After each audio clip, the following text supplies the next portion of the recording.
All right, so this is just a really, really quick, small video. There's two little pieces of news that basically have come out about the Dodge Charger electric vehicle. I'm not sure if anybody's actually really still following the development of this car, but supposedly, according to Robert S. Miller, this is August 1st, 2024, they're supposed to be revealing the EV exhaust sound that Dodge has put together for this car.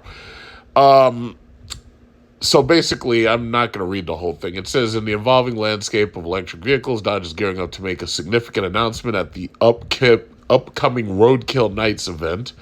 The automaker is set to unveil the final sound of the Fratsonic chambered exhaust technology on the all-new, all-electric Dodge Charger Daytona. This system is designed to bridge the gap between the beloved rumble of traditional muscle cars and the quiet operation of modern electric vehicles. So ultimately, it's kind of pretentious that they have to have fake exhaust sounds, but the reason why is because hybrids and electric vehicles are extremely quiet. So because there's blind people and there's people who can't hear these cars coming, they have to make sound by law. My car, for example, supposedly it has a hum that came from the sun. Like, supposedly what they did was they took like a gas spectrometer and they analyzed the frequencies of the electromagnetic spectrum coming from the sun. And then what they did was they turned those frequencies into noise, like using a computer, and supposedly they simulated the sound of the sun. Other electric vehicles, like the Rolls-Royce Spectre, they use a sound that may sound like a ghost or what you would expect a ghost to sound like, but ghosts don't really exist. So what they had to do by law is they have to have a noise. So I guess they figured that the noise might as well sound like what a real muscle car would sound like. Now, obviously, muscle cars in general, they're basically a large engine put into a small vehicle. And because of that, you get vibration. So when you have a V8 in a vehicle that it really doesn't necessarily need to be in, you get a lot of vibration, you get a lot of noise. But that's going away. See, Stellantis is a Dutch company. They're a European company, and European companies hate American cars. Not only, and I'm trying to tell people, it's like they think that somehow that Stellantis is going to spin Dodge off and going to sell it. Well, supposedly, they're talking about selling it to the Chinese. They're talking about selling it to BYD.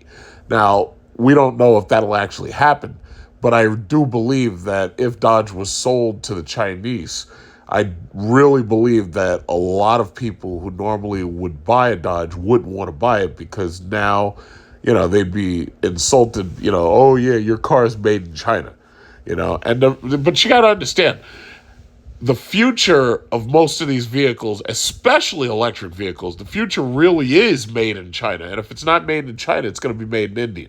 So the reality is these cars, a lot of current cars, whether they're hybrids or they are electric vehicles, a lot of the parts and a lot of the raw materials are basically coming from China, and they may be final assembled in Mexico or final assembled in Canada, but the majority of these cars are ultimately going to end up coming from China, which is part of the reason why a while back I asked the question. I was like, well, can Donald Trump really put all these tariffs that he claims that he's going to put on China?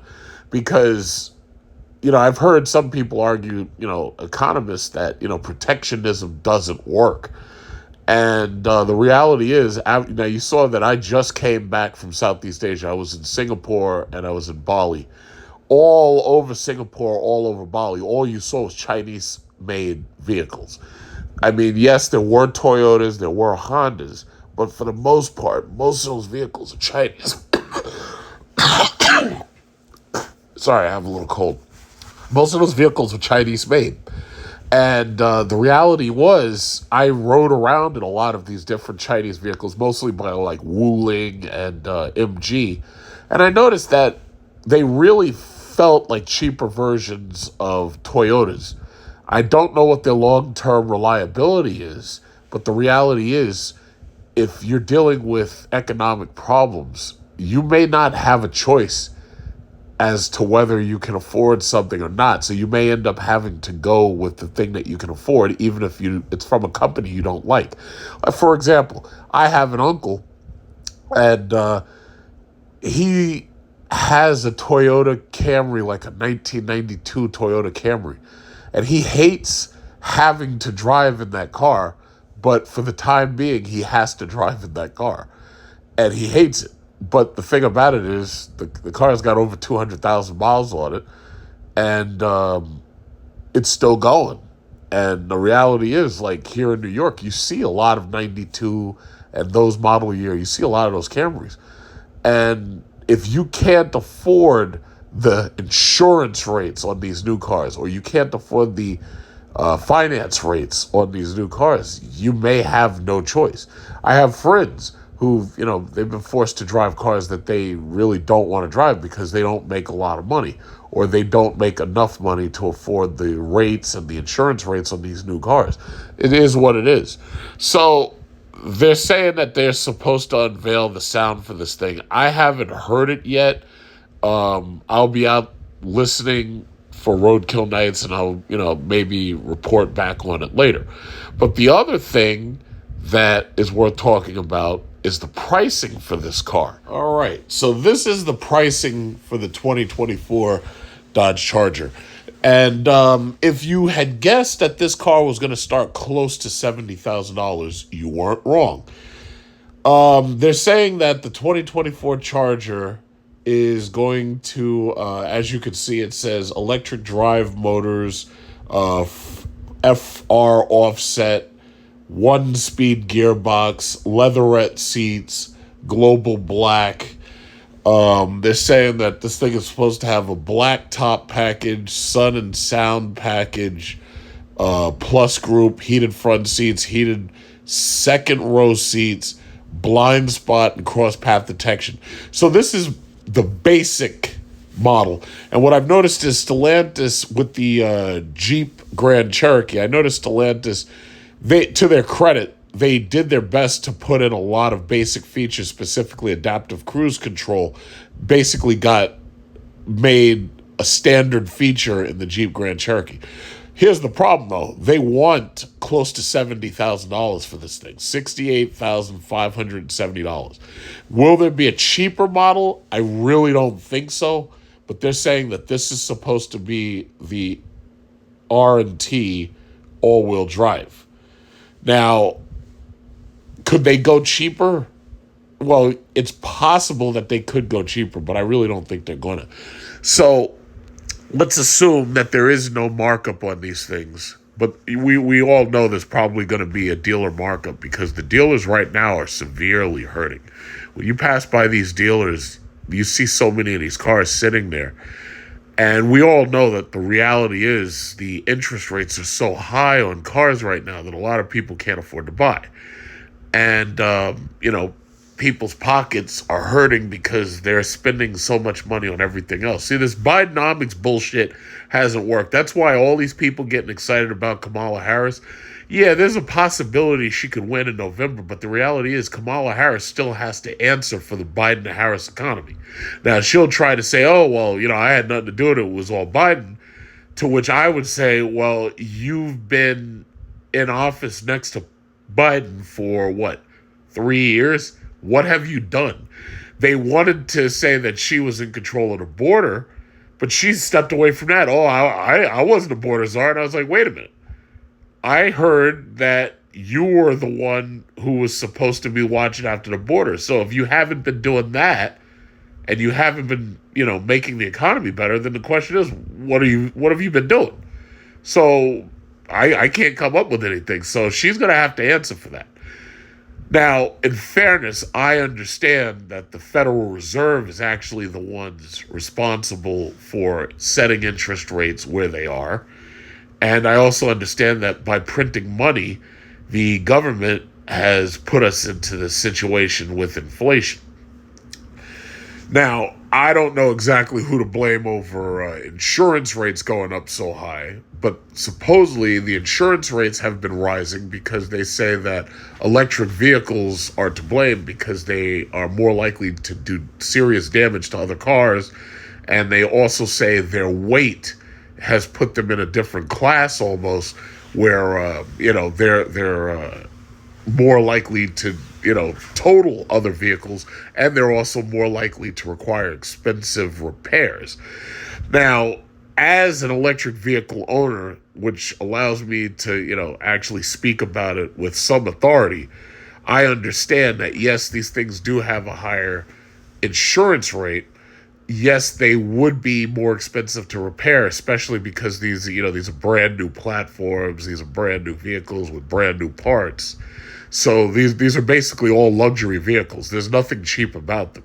And a lot of people are going to complain about these new prices, but the reality is, if you do vote for Kamala Harris and you do go with these leftist liberals, they're pushing this green agenda forward.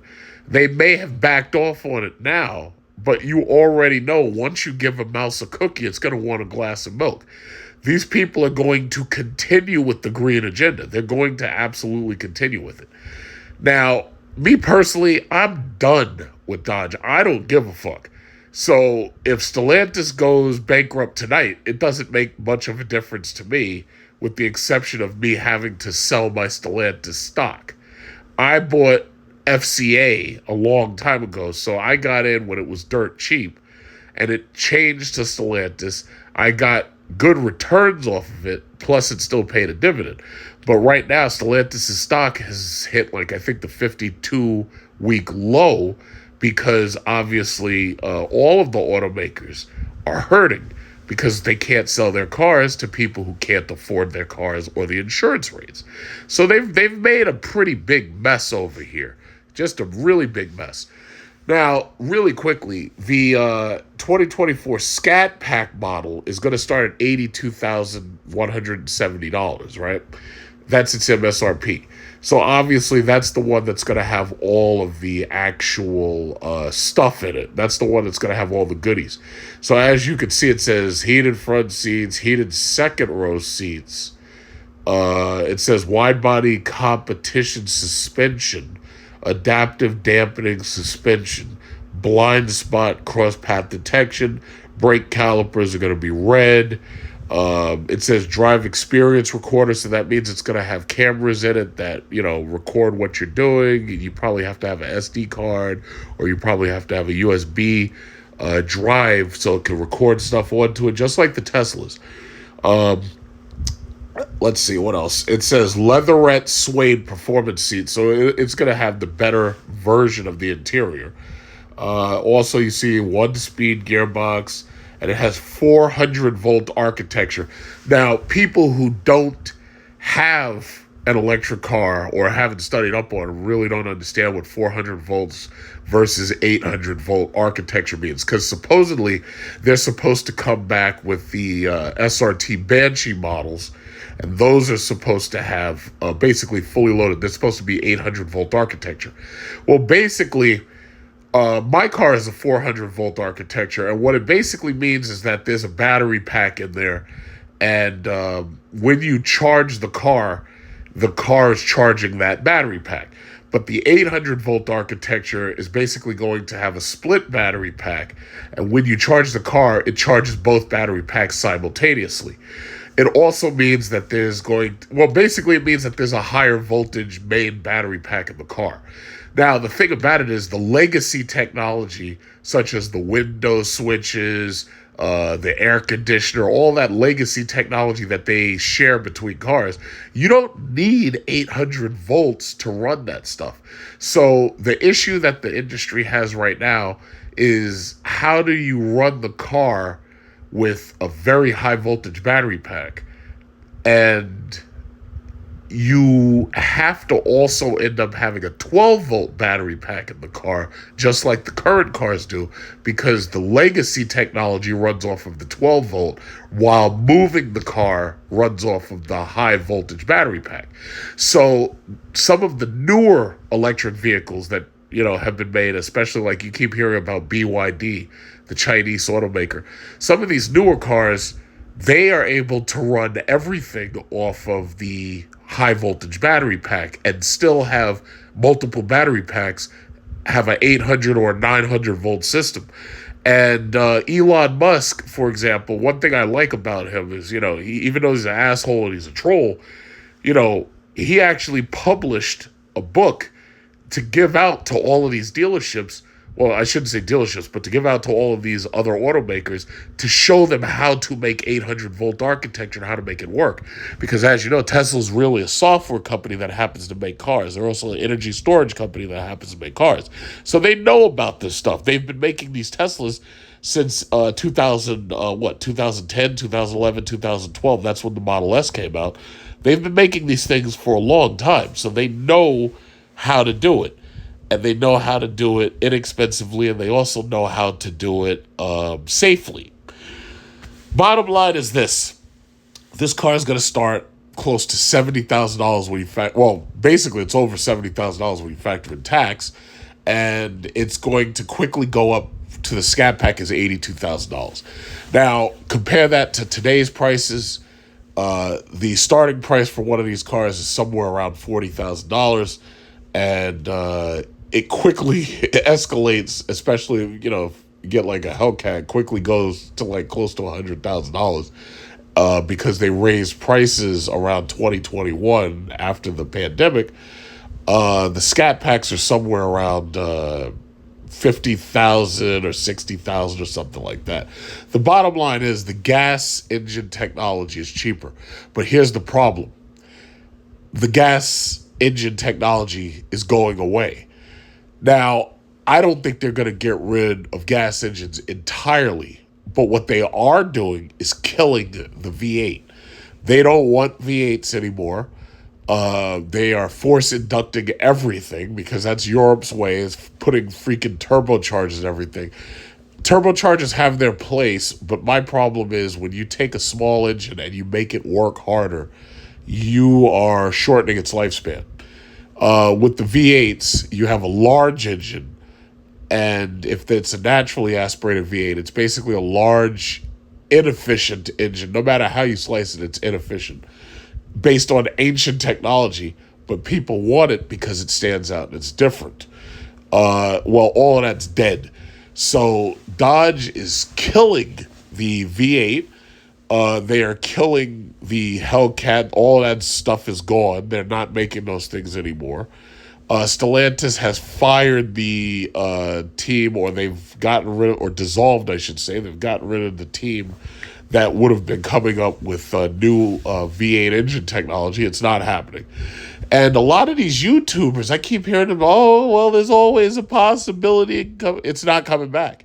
The emissions standards, the regulations that have been passed, short of Donald Trump winning and rolling all of that stuff back, it's not going to happen. That stuff it's dead. If Kamala Harris wins, you can be sure that the green agenda is going to continue going in the exact direction it's going, regardless how much it costs you. They will make it so that you can't afford anything. They will make it, what did they say? You'll own nothing and you'll be happy? Well, yeah, chances are you won't be able to afford any of these cars. And it's funny for me, and I guess the last thing I'll say is, I'm looking at these prices. These prices are actually considerably higher than Cadillac is selling my Lyriq for. The Lyriq starts around $59,000 or $60,000, and you can get the tech model Lyriq, which basically is bare bones. It's still a nice car, but it's bare bones. It has smaller everything, smaller wheels. It has a less interior flare. It has heated seats, but it only has a powered lumbar. It doesn't have like the massage seats and all that stuff. And it certainly doesn't have the cooled seats like my car has. But then when you option my car all the way up, the car still costs less than $80,000. So this car costs more starting at a base price than my car at a base model. And even when it's fully loaded, it costs more than my car for Scat Pack. So that means that the SRT Banshee model is easily going to be $100,000. Now, I feel bad for the Dodge enthusiasts who really, oh yeah, well, their Dodge going to come out, they're going to beat Tesla, and they're going to, it's not going to happen. I guarantee it's not going to happen. Tesla has that plaid mode. That thing used to be $150,000. Elon Musk dropped the price on those cars. Those cars cost less to start than $100,000. And because those cars depreciate relatively quickly, they could put you in a new 2024 Plaid, and they could do it with a discount, and you'd still be right around $100,000. This SRT Banshee thing is going to be slower than that Plaid, way more than the Plaid, and it's going to cost more. So basically, anybody who buys one of these things is buying it just to say that, yeah, I have a new Dodge electric vehicle. And the initial buyers are going to pay top dollar to get that thing just to get smoked by a plaid model Tesla. And then there's also Lucid, who, as you know, Lucid Sapphire, I had to explain it to my dealer because my dealer, he has a Porsche. He loves his Porsche, but he thinks it's the fastest thing on sliced bread. And I'm like, yo, bro, you need to go drive a Tesla Plaid, because Tesla literally, with that Plaid mode, with the Plaid mode Model S, they're running low 9s or 8s right out of the dealer or right out of the gallery, whatever you want to call them. Then you got Lucid over there for $250,000. They're beating Bugatti Chirones dead in the quarter for $250,000. Now, this car costs $4 million and only has 2 seats. But meanwhile, you go buy this Lucid Sapphire, you got your whole family in there, and they can watch that Bugatti lose each and every run. So these electric cars, the bottom, whether you like electric or not, you can't beat them. You just can't beat them. Oh, well, I don't want to drive something that doesn't have a soul. Guess what, asshole? The cars are fucking plastic and metal. None of them have souls. Yeah, some of them have moving parts and they make sounds and stuff. But the bottom line is, you can enjoy those moving parts and sounds while you're watching the taillights of one of these fucking missiles that came out of Lucid, or one of these fucking missiles that came out of Tesla. So while you're watching taillights and yourself losing, those things take off so fast, it makes you feel like you're driving in reverse. So it's like, yeah, I understand electric vehicles, they have to work on weight because they're too heavy. They have to work on charging times because there's not enough chargers. They have to work on making all of the chargers have to be like 350 kilowatts or faster. So yeah, I understand there's a lot of downsides about the infancy of the electric vehicle, but the bottom line is these things are freaking missiles, and I know you don't like them, but it is what it is.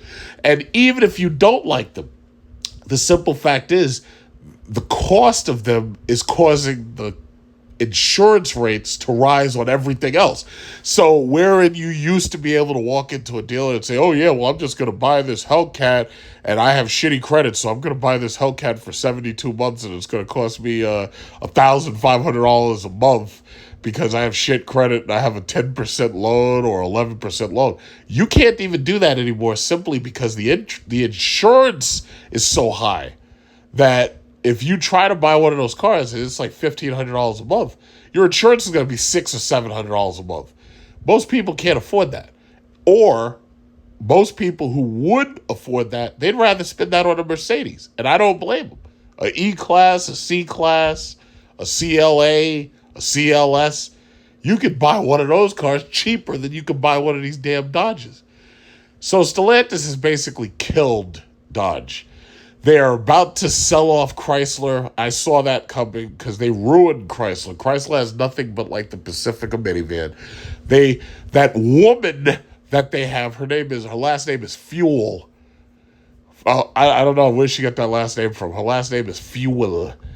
She oversaw the death of Chrysler. Now, Tim Kuniskis has left Dodge for whatever reason. Some people speculate, he argued with the top people. Some people speculate that, it was just his time. He'd been there for like 30 years or whatever. Bottom line is, they're replacing him with Christine Fuel. And Christine Fuel is just going to oversee the death of Dodge. But the bottom line is, this is a Dutch company. They've got too many brands. They've got a bunch of brands. They don't give a shit about these American cars. I believe that ultimately they are going to be satisfied being high-priced, low-sales vehicles. They're going to treat it like it's a luxury car company, something like Maserati.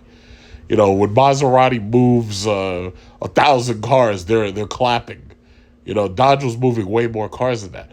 And the bottom line is, Stellantis, they just don't care.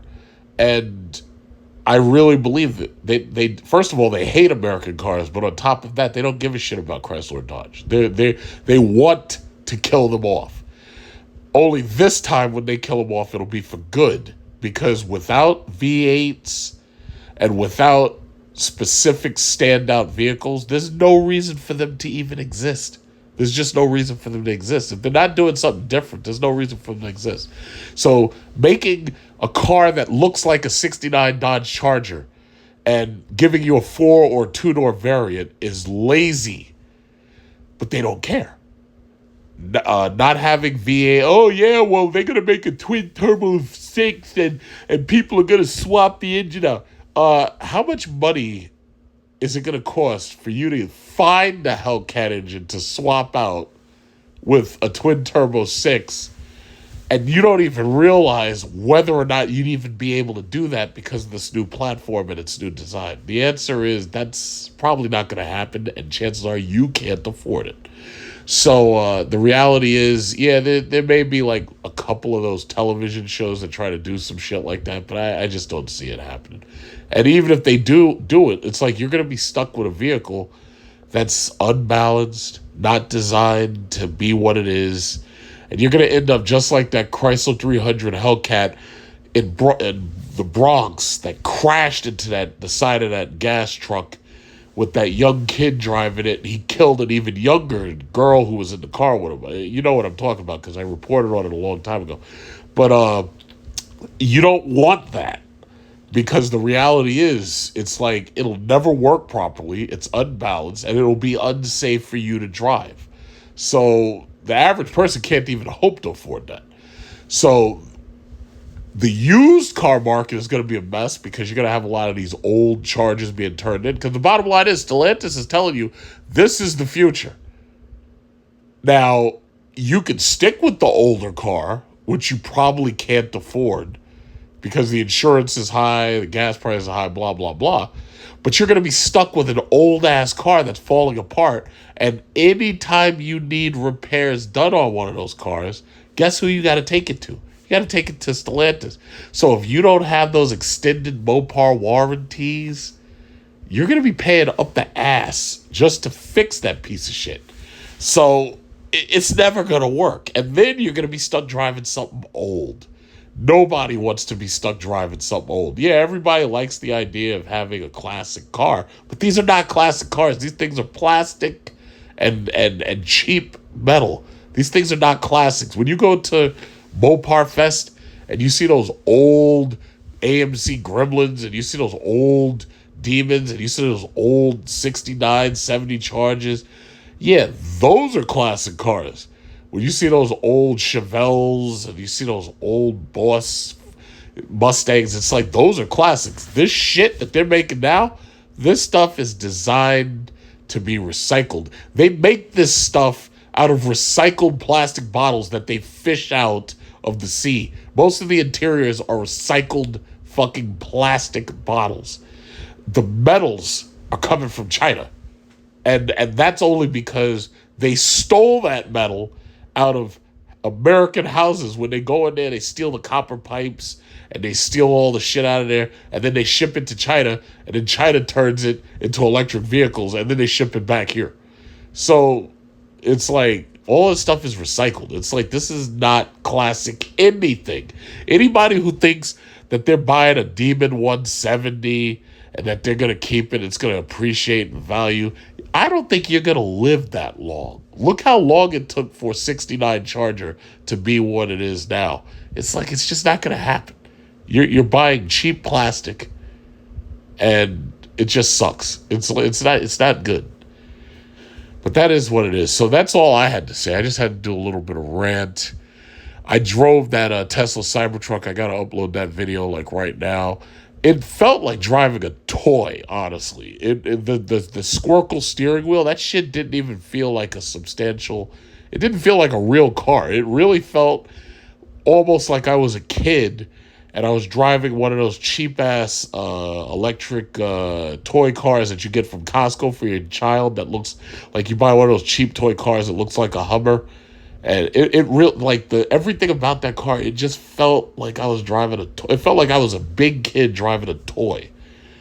So I'm gonna withhold my final opinions about the Dodge Charger EV until I actually drive it, but. You know, I'm okay with electric vehicles, but a lot of other people aren't. And I really think Stellantis has ruined the. I think that Stellantis is going to kill themselves over this, basically. That's just how I feel.